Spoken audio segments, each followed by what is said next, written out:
After breaking record numbers last month, Central New York home prices made another significant move.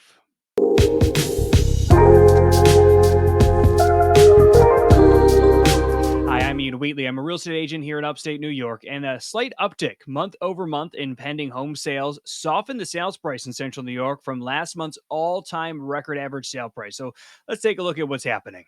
Alrighty, here we are. This is what everyone seems to care about. The average sale price falling 5% from last month, about $10,000 to an even $200,000.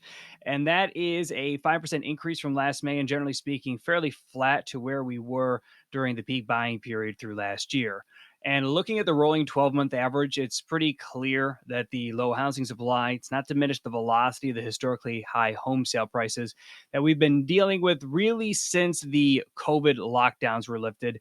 There was some rise in 2018 and in 2019, but it really began to shoot up after the post COVID lockdowns. And when we look at the year's worth of closing and pending home sales here recently compared to last decade or so, there doesn't seem to be any immediate relief to that on the horizon. We need to go back like 8 to 10 years to see the numbers of sales this low.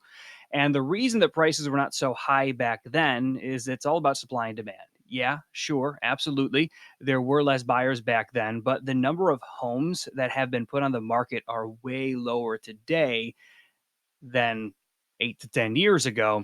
And that does not seem to be changing anytime soon. But I'm a man of good news, silver linings.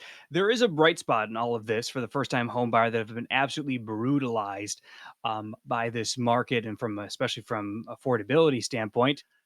The starter home, that 1,500 square foot or less, 3 bedroom, one or two bathrooms, that price moved lower, about 2.5% less than this same time last year. And it's about 10% down from last summer's peak to $151,000.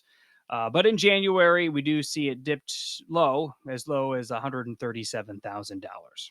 So, what's the takeaway? If you're waiting for the ideal market to buy a starter home, this is probably the closest it's going to be to it. And if you're looking to sell your starter home but have been holding off, we see that prices really have not moved much higher from where we are right now. Hope this information's been helpful to you. If you found it helpful, please like, subscribe, share it with your friends. I'm Ian Wheatley. Thanks for watching.